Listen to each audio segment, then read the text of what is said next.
Yeah, everyone's fit, so everybody's up and running and fit from Saturday's game.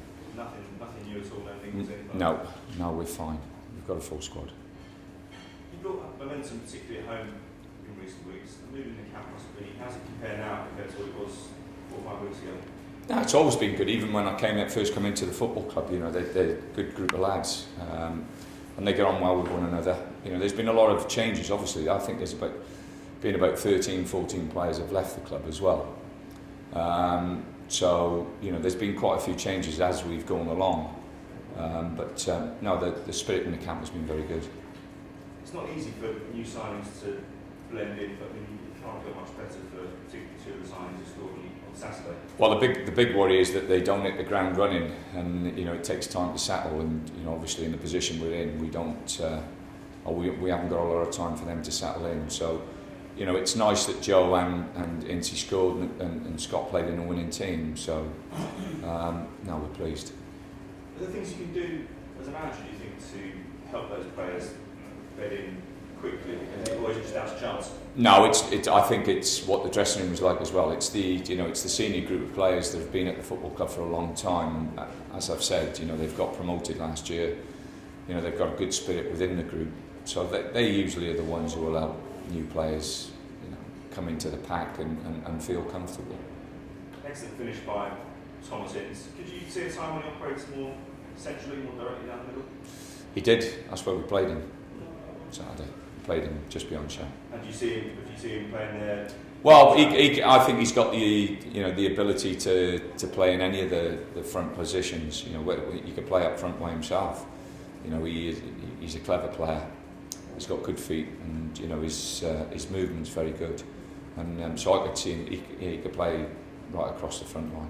Did you identify that even before you signed him as somebody who could operate there? Because he played mostly on the wide platform, didn't he? You just think you look at him as a player and you think he'll score goals. And like I say, the goal he scored was a goal scorer's goal more than anything. And it was really pleased to see him get off the mat. But that game's gone now. We've got a very, very tough game against Everton. I think Roberto took over a very, very well-run club. David left a club in a great position, and he's added to that. I think people have forgotten that Roberto has actually added to the squad that David had. And they were a very, very good side last year. So he's added players that have made him even stronger. So we know it's going to be a tough game. Thomas has been involved with the under-21s in recent years. We've seen players make late runs for the World Cup squad. Was it mentioned in negotiations that he wants to be at a club in the Premier League where potentially he could make a late run for the squad? Never mentioned. Are you surprised at that, though? Surprised that he never mentioned it? No, surprised that it didn't come up in dispatches. Well, Joe Ledley never mentioned playing for Wales. The others, Yeah, I know, but it's irrespective. I think it's a stupid question, really. He wanted to play for Crystal Palace to play in the Premiership. But do you think he's got a chance, though? What, me personally? Yeah. I don't know. I don't count. You better ask the manager, Hodgson.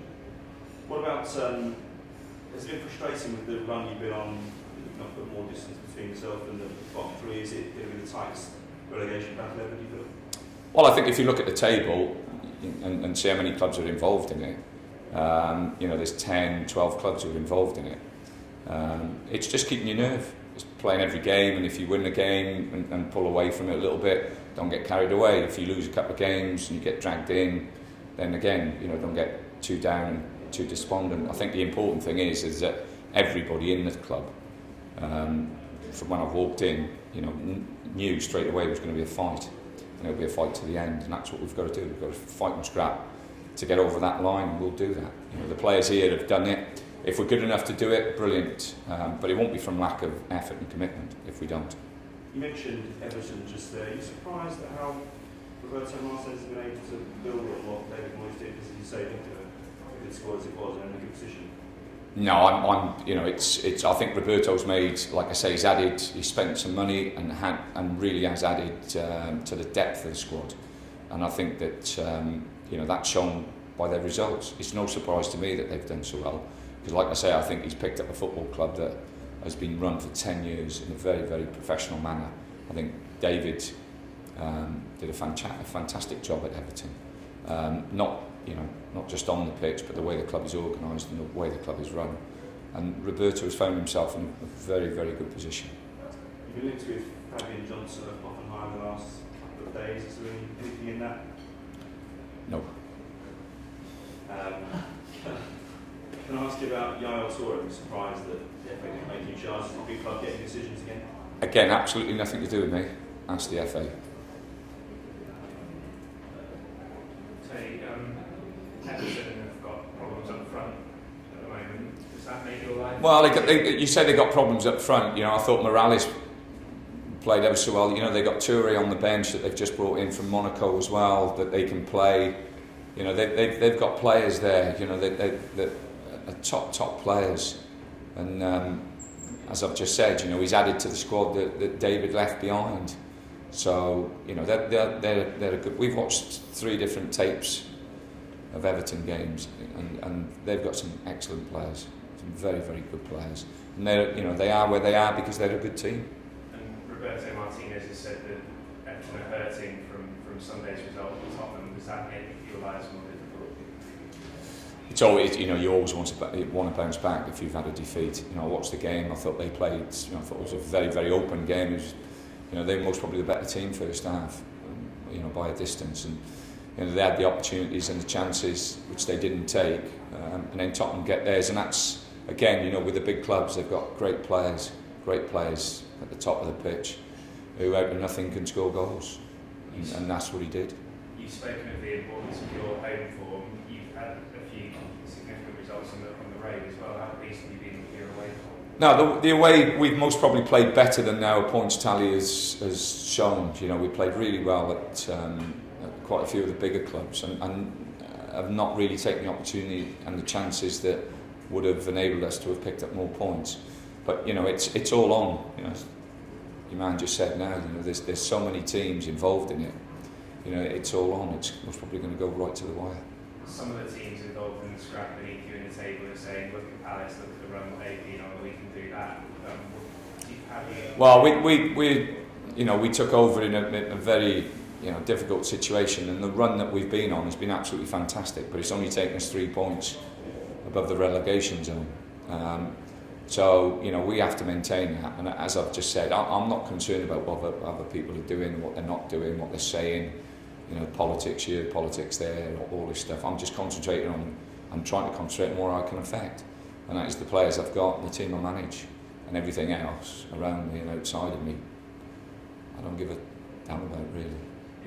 That's the approach you have to have with so many. That's the approach I've always had. I can only affect what I can affect. Too many people in this country worry about too many different things they can't affect. No problems. Tony, at this stage of the season, do you target the magic kind of 40-point back? I think 40 has always been, ever since I've became a manager in the Premier League. I think if you get to 40 points, you've got a massive chance of staying out. But it has been lower than that. But 40 is always, if you get to 40, then I think you've got a great chance of staying out.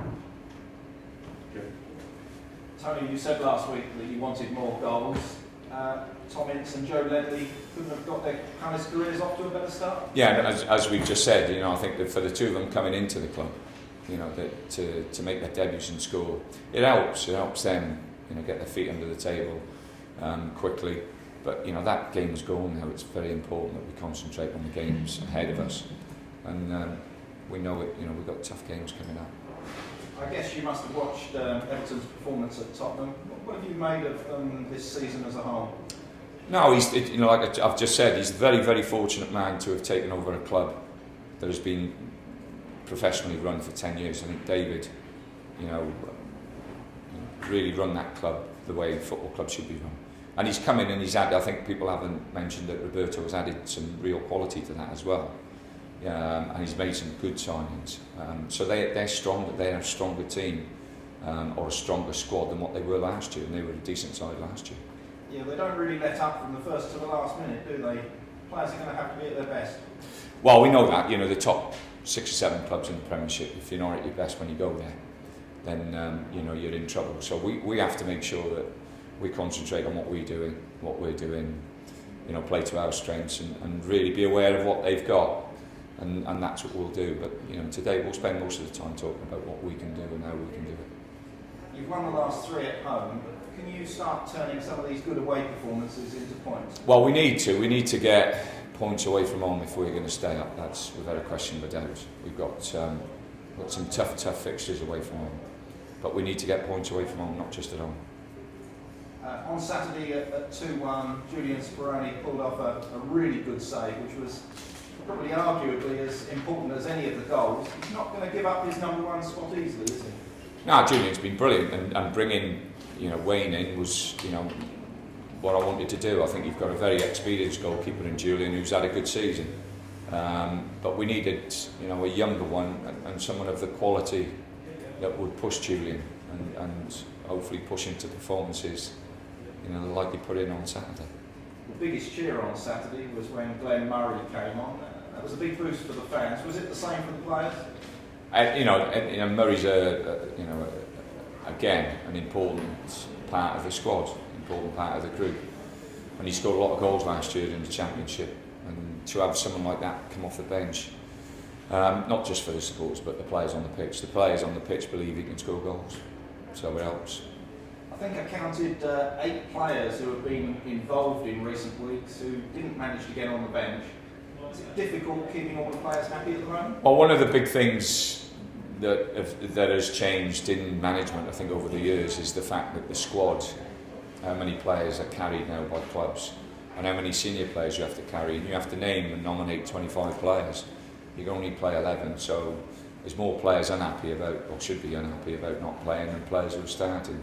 So as a manager you have to learn to negotiate that situation and make sure you look after the ones who are not playing, because they are very, very important to the team and to the group. And you've got a fully fit squad for tomorrow night? Yep, everyone's fit, everyone's up and running, so a little bit of tummy bug with a couple of them, but I think they'll be in this morning and they'll be fine. Good luck tomorrow. Thank you. So, do you pick a team to be on the road?